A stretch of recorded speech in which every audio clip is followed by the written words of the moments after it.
चारों तरफ ऐसे ऐसे पेड़ हैं जिन पर इतने अद्भुत, इतने सुंदर और इतने सुगंधमय फूल लदे हैं कि पूरा वन उनकी सुगंध से सुगंधित हो रहा है।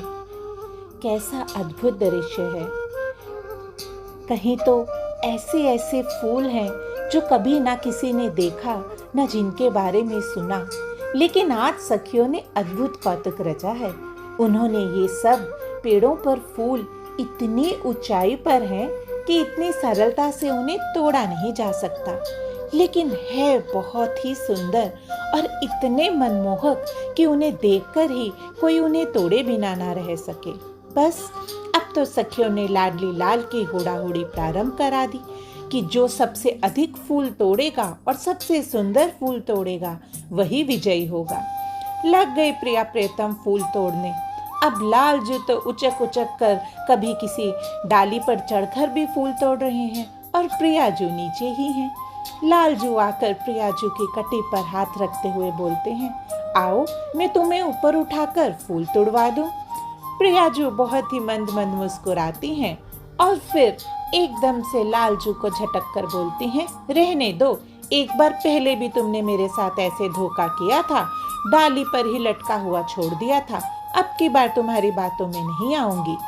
अब तो दोनों एक एक तरफ जाकर फूल तोड़ रहे हैं। लालजू तो बड़ी तेजी से फूल तोड़ रहे हैं और प्रियाजू वो तो अभी बहुत कोमलांगी हैं, इसलिए धीरे धीरे ही तोड़ पा रहे हैं।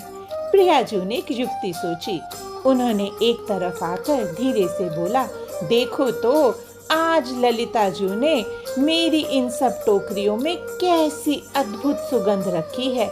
ऐसे फूलों की सुगंध है कि तुम सब फूल भी उसके आगे फीके पड़ जाओ। आकर जरा देखो तो किसकी ज्यादा सुगंधी है, तुम्हारी या ललिता की रखी सुगंधी की। बस फिर क्या था, सब सखियां रूपी फूल झड़ झड़ कर नीचे आए और प्रियाजू की डोलची में सब भर गए। प्रियाजू की सारी जितनी भी टोकरियां थी सब में इतने सुगंधित फूल भर गए कि लालजू देखकर ही सोचे कि अब तो मैं हार ही गया। बस फिर तो सखियों ने कौतुक रचा। दोनों ने मिलकर एक दूसरे के लिए उन फूलों से सुंदर सुंदर श्रृंगार बनाया और एक दूसरे को धारण कराया। लेकिन जैसे ही लालजू प्रियाजू के नूपुर बनाकर उन्हें धारण कराने लगे, प्रियाजू चंचला हो वहां से भाग उठी।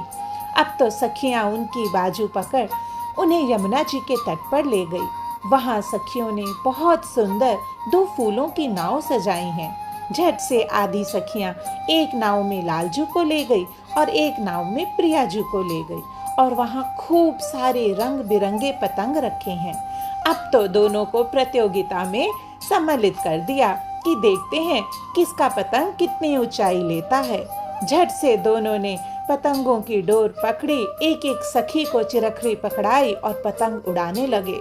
दोनों के पतंग ऊपर ऊपर उड़ान भरते जा रहे हैं। कभी लालजू का पतंग ऊंचाई पर तो कभी प्रियाजू का पतंग ऊंचाई पर। जब लालजू का पतंग ज्यादा ऊंचाइयां छूने लगा तब उन्होंने तिरछे नैन करके प्रियाजू की ओर देखा।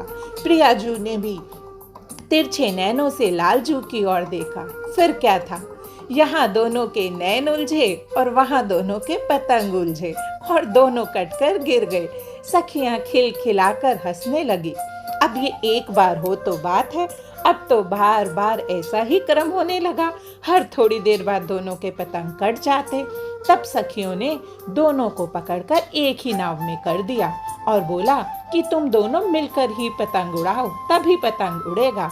प्रियाजू ने बोला, मैं तो चिरखड़ी पकड़ूंगी, तुम सांवरे तुम उड़ाओ पतंग। अब तो लालजू पतंग उड़ाने लगे हैं, प्रियाजू चरखड़ी पकड़ रही हैं। प्रियाजू जैसे जैसे धीरे धीरे करके उस डोर को छोड़ती जा रही हैं, लालजू पतंग उड़ा रहे हैं।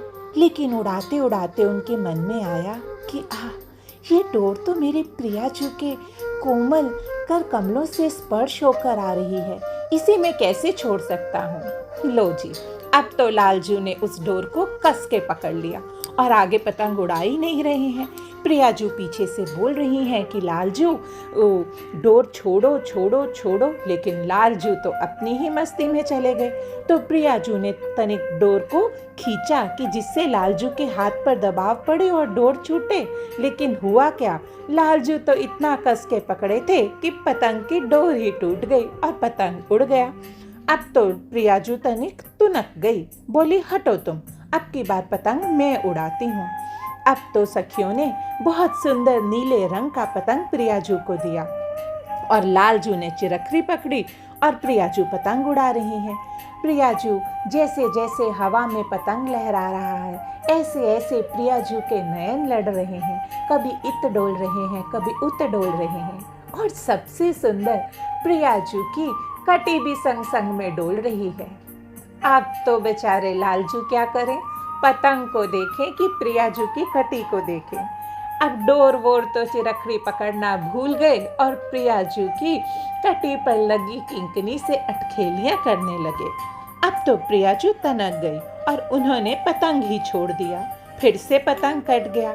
सखियों ने सोचा ये दोनों तो ऐसे पतंग उड़ा ही नहीं पाएंगे। अब की सखियों ने बहुत सुंदर कौतुक रचा।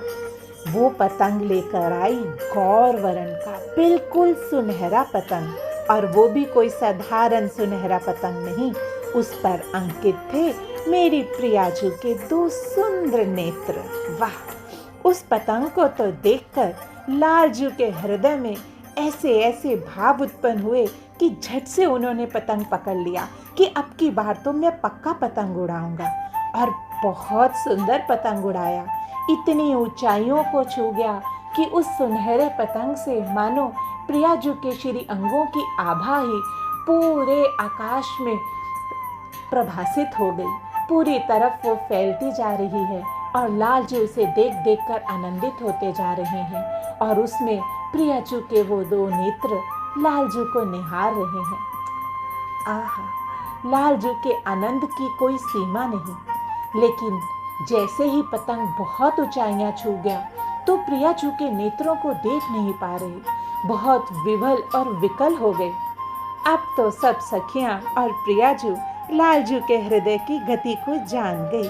प्रियाजू ने झट से पीछे से आ लालजू के गलबैया दे दी, उनके अंश पर भुजा रख उनके चिबुक को अपनी ओर हाथ रखकर उनके मुख को अपनी ओर कर दिया, और ये लो लालजू और प्रियाजू के नैन वास्तविक मिल गए।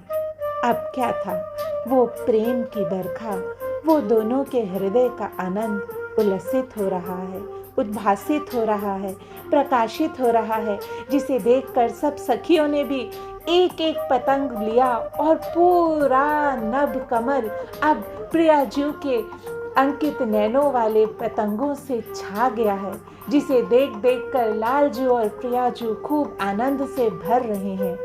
आज के इस पतंग लीला ने हम सब सखियों के मन में भी वो प्रेम, वो उत्साह उन ऊंचाइयों पर चढ़ा दिया जो प्रिया प्रियतम हर पल हर क्षण केवल एक दूसरे को निहारने से अनुभव करते हैं।